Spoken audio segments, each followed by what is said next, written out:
What's up, dude? It worked. Here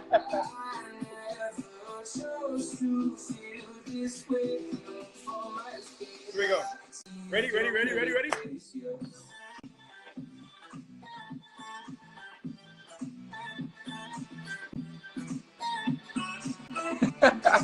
Alexa, stop. Yo. Oh, you got Alexa? Yeah, I got an Alexa. Oh, what? It's pretty sweet. Damn. Hi, everybody. What? I said, hi, everybody. All right, everyone that was just asking, if anyone was, I might be overexcited about it. That is Nathan Kim's new song, Escape. His name is Natik, Natik, on Spotify. I recommend checking it out, because Alexa, play. It's a lot of fun. Oh.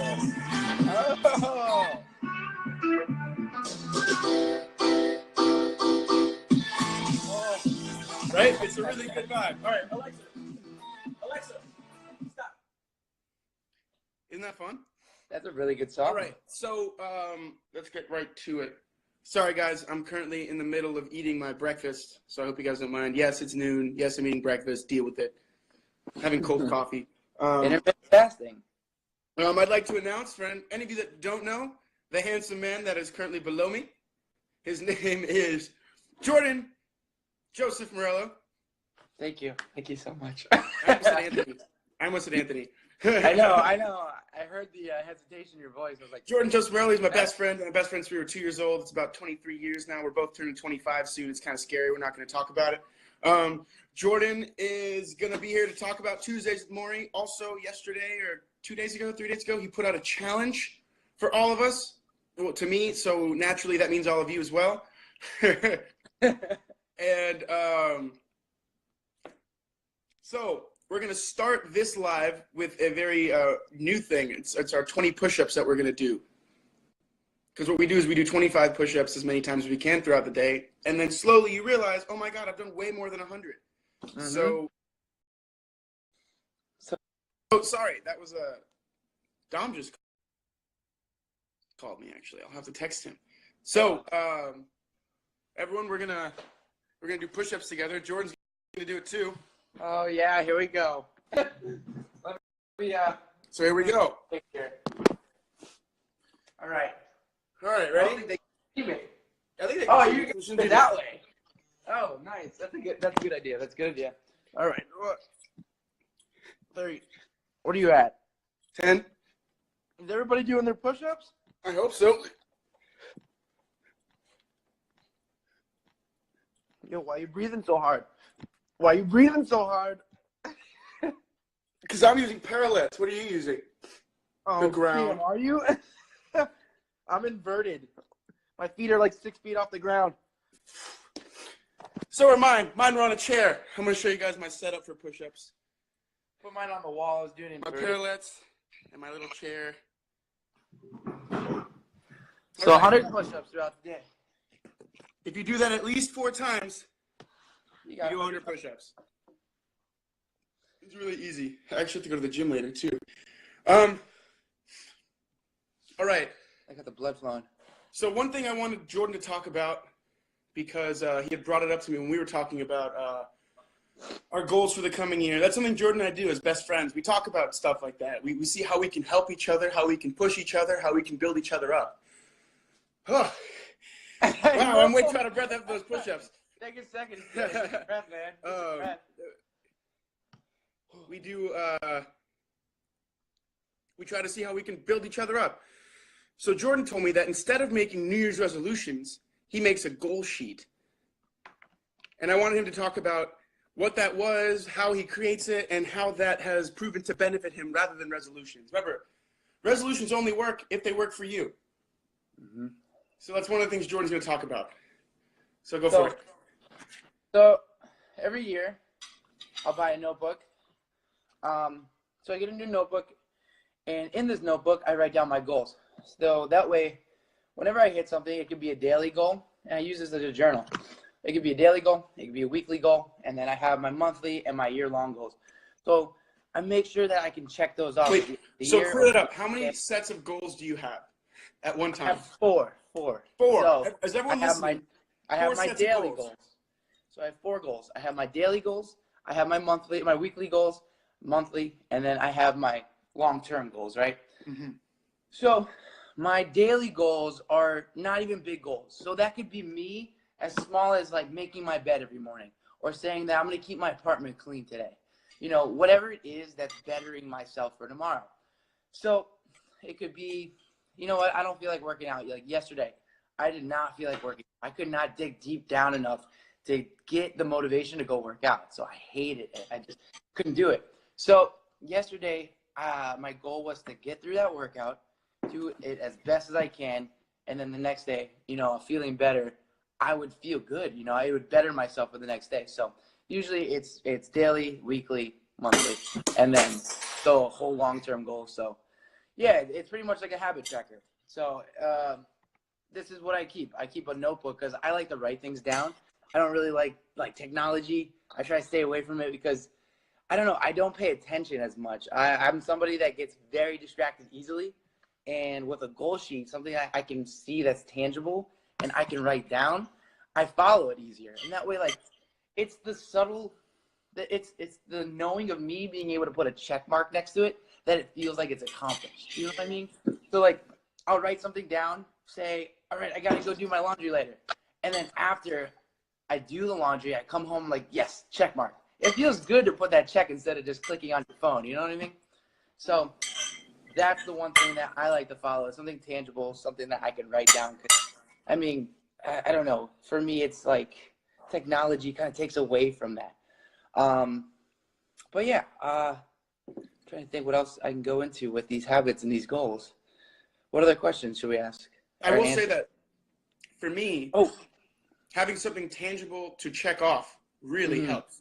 It like really right. makes it like, oh, this is awesome. I just like, and then at the end of the day, when you have a checklist of things that you've done, it feels really good.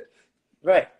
And like, even in school, like, or if you're learning something new, like, don't you like to write something down more than just like, typing it? Or, you know, I learn it better. So for me, writing things down is the most, I don't know, it helps me the most, I guess. But resolutions, I never stick to resolutions. I haven't. It's like same thing with Lent. I don't know if that makes me a bad Catholic. I'm sorry.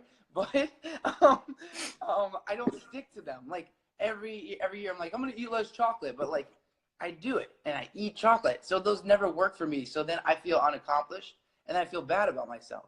So that's why I hold myself accountable to goals, because they're things that I can actually accomplish. Yeah, like I saw someone saying they tried keeping in the comments here. Someone's like, I tried keeping a journal, but I failed in the first 3 days. And I think that's the wrong way to look at it. You should just say, in the first 7, I didn't fully succeed. Right, right. Not that I failed. You'd be like, all right, this first week, 3 out of 7 days, I didn't journal. Okay, so next week, let's try to make it 4, or at least keep it 3, right? And then slowly you can build yourself up like that. So it's not like you didn't accomplish something. It's almost like you just haven't done it yet. Right. I posted a quote recently that was, fail early, fail often, but fail forward. So even if you fail, if you think you fail in the first 3 days, it's not a failure. You just haven't gotten there yet. It might take a little bit more time to get to where you want to be. Especially some of the goals that I have in here, you know, like I'm scared that I might not hit them or you know, maybe I won't accomplish them in a week, but I'll be damned if I don't keep trying and put the effort in and get there in a month, maybe 2 months, maybe 3 months, maybe it takes me a whole year, but I'm going to check off everything I have in here. So it's not, it might not happen overnight or in 3 days, 4 days, but definitely just keep going and put the effort in, because that's one thing that you can control. Like, I'll tell you guys, I told you I was going to do more running this year than I did last year. I want to become a runner. As of right now, I still have only run once. That's still one more time than I ran last year. And he's got to get I still only run once. 1,009 miles. You have 1,006 more miles to run. I have 1,006 more miles to go. So that's the way I see it. Like, I have a goal number I have to get to, but it doesn't mean I have to crush myself when I can't or when I don't want to do it. It's when I'm motivated and I motivate myself. And that's how you can motivate yourself that way, by being like, all right, you don't have to run 4 miles today, but that means you have to run 5 miles tomorrow and 6 miles on Saturday. And I'd be like, all right, let's do it. I mean, it's gonna embrace the suck. And a good embrace the suck.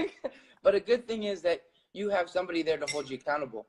And that's something that everybody should try to grab onto is somebody that is very supportive of your goals or your resolutions or your dreams, because you have your dad. Your dad's running 1,009 miles with you, so that way you guys total 2018. So Yeah. you have your dad to hold you accountable, and you know as a man that you can't let your dad down. You can't let the general down. I can't let the general down. Yeah, you can't let him down. So I think everybody should really, surround themselves with like-minded people that are doing the same kind of goals or same things, and truly hone in on those people, because those are the ones that uplift you and help motivate you to get to where you want to be. So that's it. Someone asked me what I'm doing for vacation. I didn't earn vacation this year, so I didn't take one. I'm going to take one later. I didn't earn one yet. So I'm not going to take one. I'm hanging out. I was with Diego. So you guys know, we have our first picture lock for I don't know if Diego wants me to say this. Yes, who just said David Goggins? How do you know? Love David Goggins. David Goggins. Someone just brought him up. All right, but yeah, Diego and our other editor Nick, they just were here and they just finished the first cut of American Identity documentary of my American Identity project. I'll tell you this, it looks really good. I got really emotional watching it because it brings up a lot of topics and it's interesting, and the way they put it together, I'm very excited to see them finalize it. Jordan's gonna get to see the next cut. Mm-hmm. I also left a little present with Diego for Jordan when he gets to LA. What? Yeah, no. So we'll see how he likes it. So now, buddy, Jordan, if you don't mind, we're going to talk about the reason we're all here. I know it's been a bit. It's Tuesdays with Morrie, the book that Jordan's had this whole time. You didn't know that, did you? So we're going to talk about Tuesdays with Morrie. We're going to talk about the first 113 pages, which are up to the end of the 6th Sunday. And the 6th Sunday is the Sunday that they talk about emotions. Before then, let's talk about this, the beginning of the book, how we're introduced. And I'm going to read the first page because someone said it brought them to tears. Mm-hmm. I'm just going to read the first paragraph. Or the first two, whenever I feel like I should stop. The last class of my old professor's life took place once a week in his house, by a window in the study where he could watch a small hibiscus plant shed its pink leaves. The class met on Tuesdays. It began after breakfast. The subject was the meaning of life. It was taught from experience. No grades were given, but there were oral exams each week. You were expected to respond to questions, and you were expected to pose questions of your own. You were also required to perform physical tasks now and then, such as lifting the professor's head to a comfortable spot on the pillow, or placing his glasses on the bridge of his nose. Kissing him goodbye earned you extra credit. No books were required, yet many topics were covered, including love, work, community, family, aging, forgiveness, and finally death. The last lecture was brief, only a few words. A funeral was held in lieu of graduation, and although no final exam was given, you were expected to produce a long paper on what was learned. The paper is presented here. The last class of my old professor's life had only one student. I was the student. I think that's a really cool way to start the book, because in that, he's kind of saying, I took this class already. Now you're about to too. You're about to be the student in this journey. And the best part is you're going to see two people go through it. And in that, you'll go through it yourself. I think it's really cool. All right, so I'm going to start reading some comments. The second I read the synopsis, I knew this would be my favorite book. It is so emotional. It brought me to tears several times, and we're barely in the first 100 pages. Tears prick in the eyes. The book is so great, so moving. I often had to cry, and yet something so good about it. It's instructive. It shows you sometimes you should escape your everyday life and just become human. Isn't that crazy? That's an awesome sentiment, that you can escape this life where we're expected to act like Greek gods, and you could just do the one thing we're going to do regardless, and that's be human. What's the name of the book again? The name of the book is Tuesdays with Morrie. That's right. The whole book in a perfect way. Powerful. The first paragraph. I love it. I believe the first 3 pages set the tone for the whole book in the perfect way. Alexandra Fontes, please explain that, because I totally agree. There's something about it. I think Mitch Albom does that, because he wants to make you aware that at the beginning of this process, when he was first starting to just meet with Morrie, it came from a place out of guilt. It came from a place of guilt. Him being like, oh my God, that was my favorite teacher in college, and I literally didn't do the one thing I promised I should say hi. And then in that, he found that this professor who had taught him so much still had so much more to teach him. And he, as a young man, 37, not too young, but not old at all, still had so much to learn. And there's an awareness in that I think is super important for all of us to jump onto, that idea that even at 37, when he found himself successful, he was still jumping in and learning. Jordan, if you read any questions that you want to ask, or feel free to just toss them. Did you see the quote? No. This quote, accept what you are able to do and what you are not able to do. So it really helped me because I'm constantly tearing myself down because of what I cannot do. What you cannot do yet. Mm-hmm.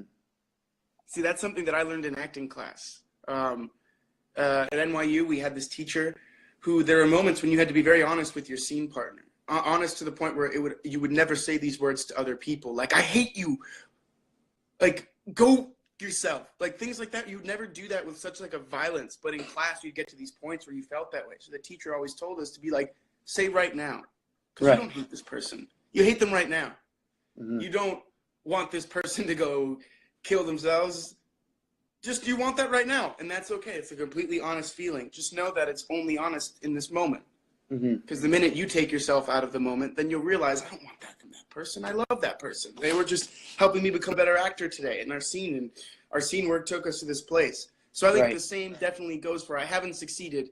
No. You haven't succeeded yet. Mm-hmm. And I think that's one of the biggest distinctions in learning. We have this huge pressure on getting things and achieving things, and the amount of time in which we do it is impressive. If we do it in no, screw all of that. Right. If you haven't achieved your goals, you just haven't achieved them yet. Mm-hmm. Not you will never achieve them. And that's something that I think Morrie kind of touches on in the book in different ways. And I think it's a very important way to look at things. It hasn't happened yet. Right.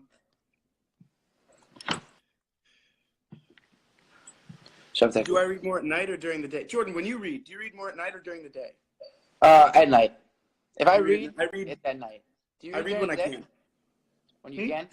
I read when I can. I don't do it during the day usually. I can't sit down and just like sit in hole and read a book. I can't do it, you know it. It's almost like a form of meditation, reading a book. Huh? It's very meditative. It's like a form of meditation, teaching yourself to be able to sit still and read. I'm very bad at it too, but I read throughout the day. Yeah, I'm still learning that because it's so hard. I feel antsy. Like I got to get up and do something. I know that one of the things that I do. Uh-oh. Am I good? Yeah, we're good. Sorry. Yeah, we're good. I just cursed. One of the things what? One of the things I do is I like to wake up earlier now and read in the morning with like a cup of coffee. See, that's probably a lot easier. It helps because you have the coffee to kind of start stimulating you, and you start reading. I start by reading out loud, and then eventually that goes into like my own head. Like when I get tired of reading out loud, it'll just go straight back. Right.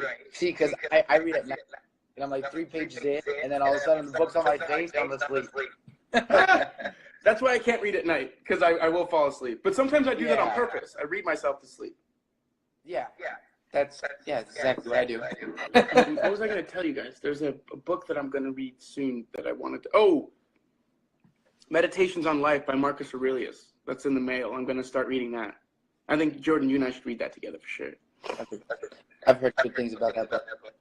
It's a good one. So we're going to open it up to quotes. Jordan and I are going to read your quotes. Jordan will read one, and I'll read another, and we'll just go back and forth. As we read, what are in the first 113 pages, what are things that Morrie said that struck you? Okay, go for it. My favorite quote, I have the most important thing in life is to learn how to give out love and to let it in. The great quote. I think that's actually one of the most important quotes in the book, because it is one of the most important things about life, how to give out love and how to let it in. I recently saw this YouTube page. Or not YouTube page, it was on Facebook, and it was a YouTube video of a person talking about things that are wrong with people right now. Right. Specifically this idea that like I need this, I need love, I need friendship, I need all these things in order to be who I want to be, in order to grow as a person. But he's like, but that's putting the onus on other people. That means you need them to give it to you. Mm-hmm. And they can choose not to. So he goes, so instead of saying, I need friendship, give friendship. No one can stop you from giving. No one can say, hey, stop being such a good friend. Mm-hmm. Right? And you'll feel fulfilled because in giving that friendship, people will want to give it back. Right. And if they don't, then you know they're not worth, that's not something that they want. And you could just say, okay, cool, I'm not going to give that to you anymore. I'm going to give you time and space. So it's one of those really interesting concepts. Like if you want, it's the same thing I say when the student goes to the master and says, master, what do I do? I'm unmotivated. I'm uninspired. And the master says, okay, go inspire others. Because in there, you'll find that inspiration again. Right. It's that same thing. It's like, all right, well, if I need more love, I'm going to go give more love. Because no one can stop me from giving love. No one can hold back myself from giving friendship, from giving love, from giving hard work, from giving all these things that I want. If I give them, no one can stop me. So that's I think an interesting idea there. Mm-hmm. So let's hear what else. I don't have a quote in English, but the one that really strikes me was when Morrie said that dying was indeed sad, but living a life where you're sad is way worse. I think I wrote that down. Damn, there's so many good quotes here.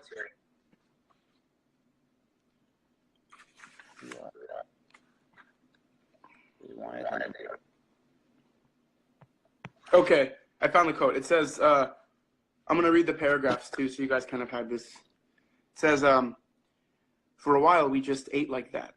A sick old man, a healthy younger man, both absorbing the quiet of the room.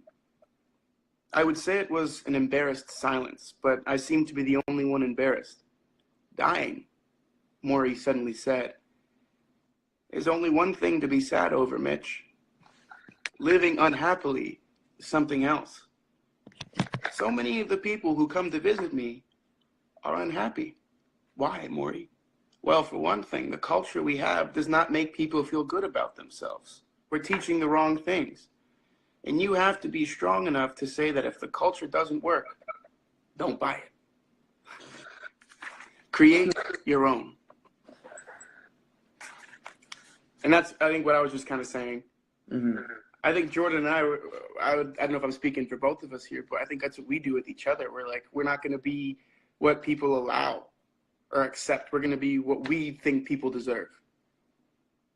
Now, there's a difference there. Mm-hmm. There's what's the minimum people are willing to accept. That's bullshit, if you ask me.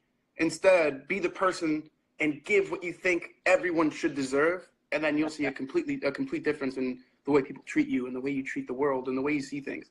And that's what I think we've kind of done with each other. We don't treat well, I know that Jordan's, a nice guy, so he'll accept this bare minimum from me. No. I'm going to say Jordan deserves at least this much from me as a best friend.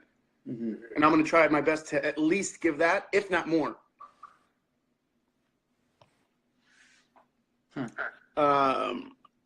Let's read more quotes. Life is a boxing match. Who wins? Love wins. Love always wins. I love that quote. That reminds me of I'm sorry, this is going to remind me of a lot of stories because I feel like that's what Tuesdays with Morrie does. To me, it reminds me of all the times I've sat down with older men and women that I am inspired by, that I love and that I respect and I emulate in a way. And it reminds me of all the things they've told me over time. I read a story recently online where it was about a grandfather and a grandson, and or father and son. And the father is teaching his son about the ways of life. And he goes, son, within every person there are two wolves, the good wolf and the bad wolf. And they're always fighting. And they're always fighting for dominance over the being, over you, the good wolf or the bad wolf. And it's an epic fight that will never stop. So the son goes, it'll never stop. Well, which wolf wins? And the father says, the one you feed. That's kind of that same thing, Okay. Yes, this book is a constant reminder of our own life and how we live, in my opinion. Yes, you've heard that story too. Love is strength. Yes. Okay, I'm sorry you have to get going, Ali Rock. Thanks for staying as long as you could. The most important thing in life is to learn how to give out love and let it come in. Let it come in. We think we don't deserve love. We think if we let it in, we'll become too soft. How do you feel about that, Jordan? Say that again. And yes, I probably already told this story, guys. Saying, how do you feel about that? That we think we don't deserve love. We think. Sorry, guys. Dom keeps trying to call me. We were supposed to get lunch today, but he knows I'm on the live. He knows I'm on the live. I have to call him back in a little bit because we're going to the gym later. Say that again. It's just about, like, we think that if we let love in, we'll become soft and we'll become weak. But I refuse to believe that, because the soldier does not fight for what he sees in front. He fights to protect himself from what's behind him. Right. You know, it's that love that allows him to sacrifice his life. It's that love that allows that teacher to spend that extra hour with you studying. It's that love that allows your best friend to sit there and let you ugly cry in their arms. Ugly cry? The loving relationships we have, the universe around us, we take these things for granted. Morrie says that the world and people in it are too materialistic. So I'm going to ask you guys that, and Jordan's going to answer it. Jordan, how do you feel about materialism in our current world? Like, do you feel like people are too materialistic? And then I'm going to read some responses after you talk. Absolutely. I think everybody is, especially here in LA, this whole city is just very materialistic. I don't mean that in a bad way, but I'm not somebody that believes in, buying happiness and gaining happiness from materialistic things. I feel like a lot of people have reverted just to buying things for their happiness, and people forget how to smile anymore. You walk around and these people have so much in their lives. They have all the money in the world. They have all the clothes, all the cars, everything that they can ever imagine, but they're still walking around with these long faces. And, it's kind of sad because you don't really see a genuine smile anymore. And I feel like people are going back and forgetting how to live, for happiness, for their family, for their friends, for memories, instead of just buying materialistic things and, just being in it for the goods. I think it's just sad what's going on, and I think that we need to get back to, sharing a good moment with a friend, a family member, and sharing good memory with somebody. I think it's just become too materialistic. So there's a quote that I want to bring up right now. Anna Cat Fernandez, killing it with the quotes again. She brought up the quote that says, "The way you get meaning into your life is to devote yourself to loving others. Devote yourself to your community around you, and devote yourself to creating something that gives you purpose and meaning." Being of service to somebody else, man. Being of service to your community. Remember, we talked about that a couple weeks ago after I had the Christmas tree lighting at my dad's base. That general said to Tecumseh, he counsels us not to live a long and prosperous life, but to live a long and good life in the service of your people. Because that's where you find meaning. And I think that's a very interesting thing. And in the service of your people doesn't mean, I think as an artist, I work in the service of our people, but I'm also in the service of myself. What do I want people to see the way I see? How do I learn more about the world? But I'm doing that so hopefully my art can teach others the same, or they can see more through me and therefore open what they expect or open what they see as human. Jordan devotes himself to his community in that he believes that a more physically active, more healthier community, like a healthier community, will be a better community, a community that is in touch with one's body, because then you understand the perils of other people that don't have the same strength. Well, you understand the mind-body connection. That was what your whole Anchors episode was on. That's it's such an important connection, and that's what you've devoted yourself to, is helping other people realize that connection. Because you saw the power in realizing it in yourself. Right. And I think that's such an important thing that Morrie talks about a lot, and Mitch brings it up, Morrie's connection to his community and how he created rules for himself to live. He didn't live within everyone else's rules. My favorite thing, I want to go do that. I want to find like a dance hall church and just go dance with a towel around my neck for hours. Like Morrie used to. I just want to do that. Okay, I agree with Jordan. Hold on, let me scroll down to the bottom. Sorry, guys. Guys, I think that with Anchors, you do what Morrie did with Albom. You inspire all of us. Thanks to you, we believe in our dreams. Oh, thank you.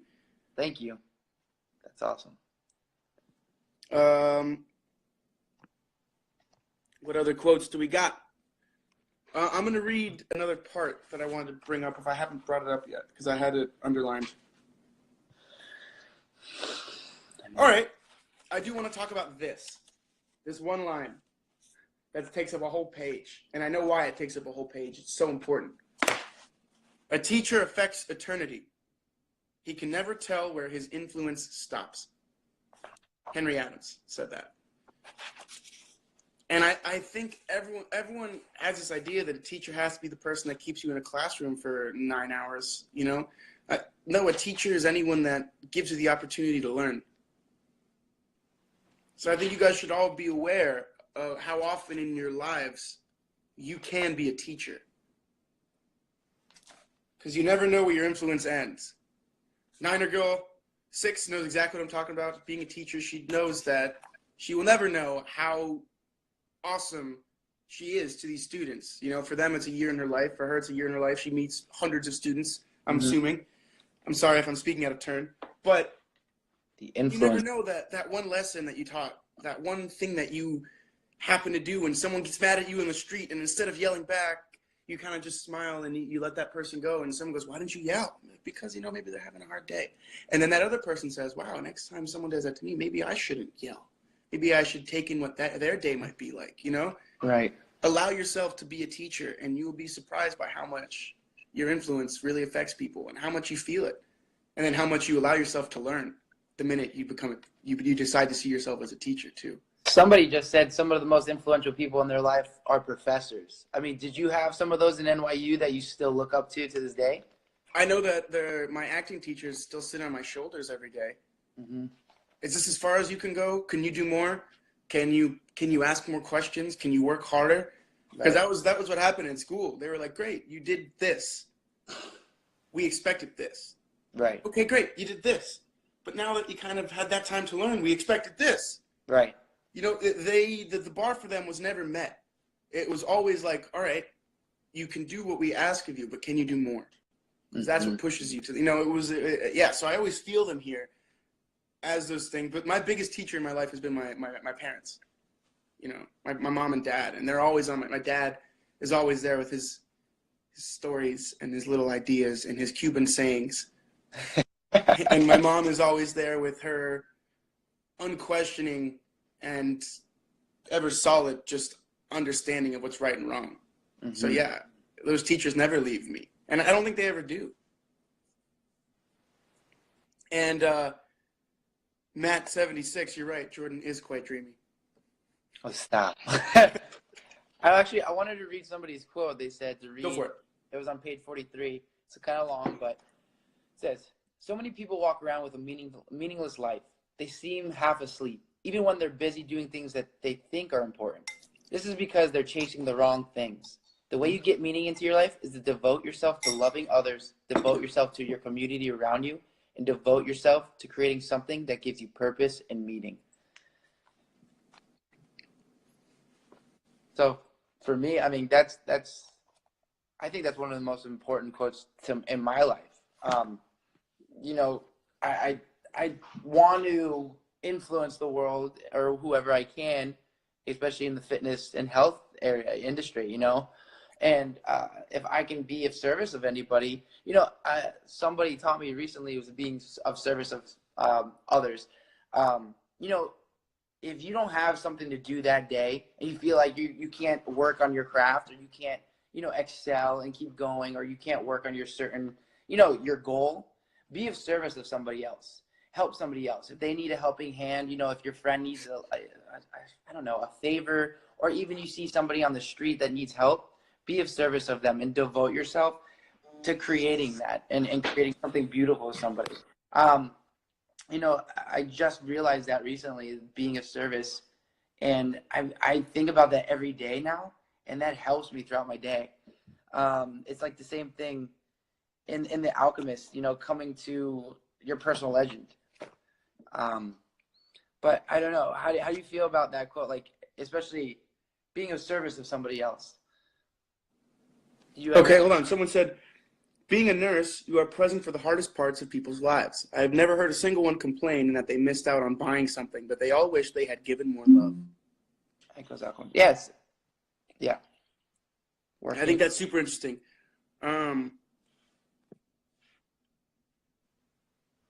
Wolf story. Oh, dude, somebody's grandmom told them the wolf story. So once again, I dive into my work. I worked because I could control it. I really connect with this line since I do this a lot when things are getting out of control in my school life. I understand that because I've done that. Just like after a breakup, I just dive into the gym. Like Jordan knows that. Like that, but it gives you something that you can control so that you can handle the things you can't. And there's nothing wrong with that. Mm-hmm. But it's being aware of what you're doing and why you're using it. I think that's something that awareness always helps. If you really want it, then you'll make your dream happen. Wasn't that from The Alchemist? It sounds a lot like The Alchemist, but let me see what else we can read from the quotes here. It might be. I don't. It sounds more like The Alchemist in this book. I don't remember reading that. Yeah. But I could just have missed over it. Okay. There's one moment that I really want to talk about. I know we have somewhere between like 15 and 20 minutes left at this point. It's right after the teacher thing is. It's on page 84. I'm going to read the part. Do it. 84. Okay. Mitch, Morrie said, laughing, even I don't know what spiritual development really means. But I do know more. I do know we're deficient in some way. We're too involved in materialistic things, and they don't satisfy us. The loving relationships we have, the universe around us, we take these things for granted. He nodded toward the window with the sunshine streaming in. You see that? You go out there, outside, anytime. You can run up and down the block and go crazy. I can't do that. I can't go out. I can't run. I can't be out there without the fear of getting sick. But you know what? I appreciate that window more than you do. Appreciate it. Yes, I look out that window every day. I notice the change in the trees, how strong the wind is blowing. It's as if I can see time actually passing through that window pane. Because I know my time is almost done, I'm drawn to nature like I'm seeing it for the first time. He stopped, and for a moment, we both just looked out the window. I tried to see what he saw. I tried to see time and seasons, my life passing in slow motion. Morrie dropped his head slightly and curled it towards his shoulder. Is it today, little bird? He asked. Is it today? I love that scene, but it's interesting that only when Morrie knows it's the last window that he'll look out of does he start to appreciate the window. And I'm curious, like, is there a way that us as people that are, as of right now, some of us, not all of us, some of us are not in that position where we're looking out the last window, or at least we're not aware of it. How do we have that same appreciation of the window? Because I think that's something, there's something else that he's alluding to there. Each person has a different window through which they see life. And that's what my thing is wanting to be an actor, was I want to see through as many different pairs of eyes as possible. Mm-hmm. I want to look through as many windows as possible. If you put humanity in a house, each person has a different window, how to look out of it. And I want to stand behind as many people's windows as possible. So I think part of the journey is learning to appreciate your window. All of its cracks, all of the dirt that's smudged on it, little cracks, everything. That's your window, and you should appreciate it. Mm-hmm. Because you never know, and it's always going to be the only window you get. So what other option? Unless you have an opportunity. I think that's what art does. Art allows you to kind of maybe see a different window every once in a while. Good art, anyway. That's the goal. But, yeah, so let's keep reading these quotes. When knowing time is coming to an end, we appreciate things and look at things differently in a whole different way. Some just don't know when that time is. True. That's good. Reading does the same for me that acting does for you. Jamie Lee Carter, that's awesome. It lets you see things through another window. I love that. That's so true. That's one of the reasons why books are so important. Love that. I have to clean my window. But that I don't know if you meant that as a joke or as a really deeply insightful thing, but it's both. It's a great joke and it's a greatly insightful thing. Some people have to clean my window. Clean your windows, Sarah All Ego. I hope I said that right. You see what Rita said? What did Rita say? I missed it. Some people look at life through a window, other through a door, but at the end, what matters is that you don't close them. Rita, badass. That was so badass. Could not have said that better myself. Dang, what does the quote speak to both of you the most? Ooh, that's a good question. What is it? What quote speaks to us the most? What is your favorite quote, and what quote speaks to you the most? For me, it was the window. For me, that last one was. Oh, let me look through, but I'm almost positive. No, I think he's talking in. Are you talking in general, or are you talking in the book? Because somebody asked about our favorite quotes in general.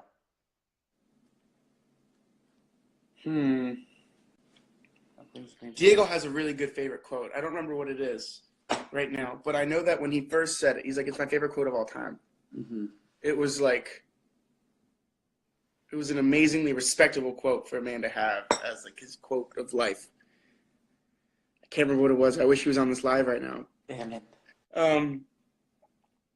My favorite quote. What's your favorite quote, Jay?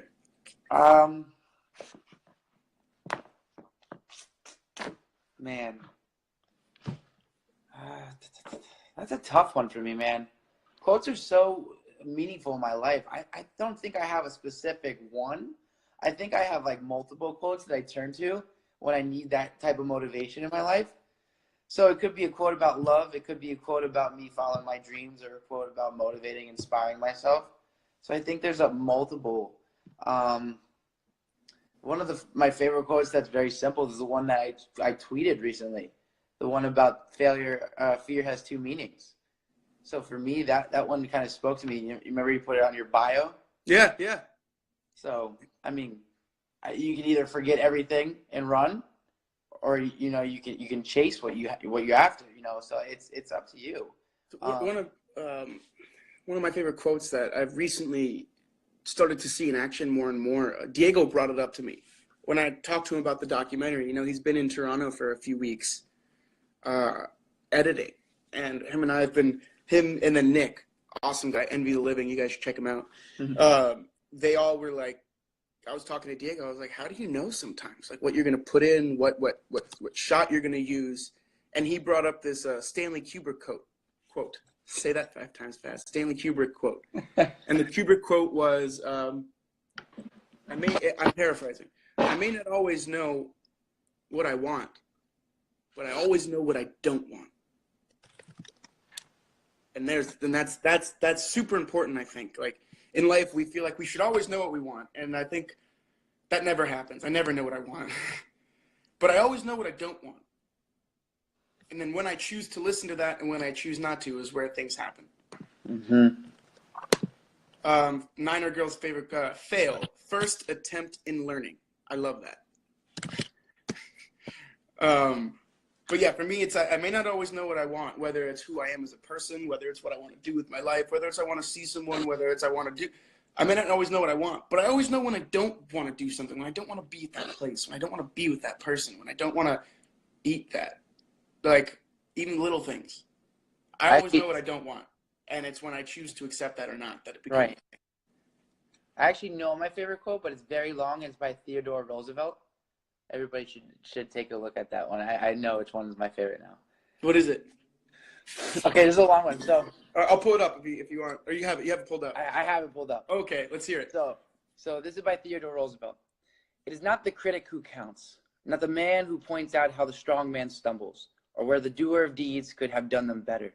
The credit belongs to the man who is actually in the arena, whose face is marred by dust and sweat and blood, who strives valiantly, who errs, who comes short again and again because there is no effort without error and shortcoming, but who does actually strive to do the deeds, who knows great enthusiasm, the great devotions, who spends himself in a worthy cause, who at the best knows that in the end of triumph and high achievement, and who at the worst, if he fails, at least fails while daring greatly, so that this place shall never know those cold and timid souls who neither know victory nor defeat. Read that last line again. Which who at the best in the end the triumph of high achievement, and who at the worst, if he fails, at least fails while daring greatly, so that his place shall never be with those cold and timid souls who know neither victory Read nor that defeat. one line again. Which one? The very end. If he fails. Oh, if he fails, at least fails while daring greatly. At least So he fails while daring greatly. Mm-hmm. I love that. Sorry, that's why I wanted to keep reading that. Great. Isn't it great? I love that quote, man. Oh. And then what's about the cold and timid souls? It's so that his place shall never be with those cold and timid souls who neither know victory nor defeat. How great of a quote is that? Victory and defeat are two sides of the same coin. Right? Victory is just the opposite end, but there's valiance in achieving either side. I think that's something we're not taught. And that's something that I'm noticing more and more. It's not like cool to lose honorably and accept your defeat. Look at our president.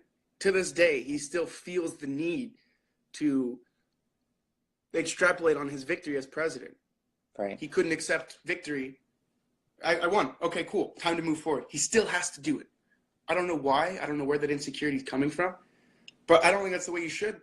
If you win with honor, valiance, integrity. And when you lose, you do the same. Why? Because that was a better person than you on that day. Jordan and I arm wrestle 100 times. I might beat him once, but that'll be once. I tried 99 times, but I beat him once, and then I guarantee you, he can make fun of me all he wants for that 90th time. I still have that one. You still have that one. I still have that one. All right, so thank you guys for joining today. I know we only have a few minutes left to kind of just wrap it up. So let's talk about our next reading challenge for the next part of the book. We read to about page 113. You should have read that last little passage on that page. Dickinson poem, success is counted sweetest by those who ne'er succeed. Oh, Oscar, I'm sorry. Oscar, what was your question? All right, so while Oscar asks the question, we'll think about it. How many pages do we have left? Oh, guys, we're going to finish the book. All right, so next Saturday at noon, we will finish the book. And will someone remind us, what is our next book, please? After this book, what's the book after it? Please. I'm waiting for it. I'm waiting for someone to say it. That one? Yes, another 7. Somebody say it. I don't know. Come on, guys. What's the next book? Oh, Fahrenheit 451. There you go. Let me find my copy. Hold on one sec.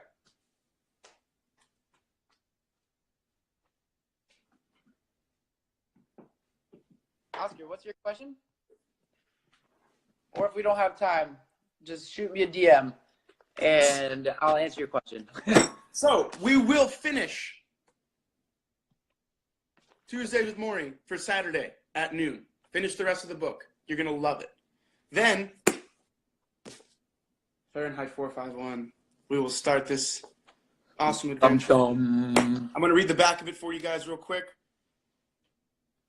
Never mind, because this is not the right, it doesn't give me the right synopsis. So no, we're not going to do that. But, so next week we will discuss the rest of Tuesdays with Morrie, and then we will also talk about when we start Fahrenheit 451. So start getting that book if you don't have it, and then start getting Catch 22 as well as the book we're going to read after it. So if you want to think those two books ahead.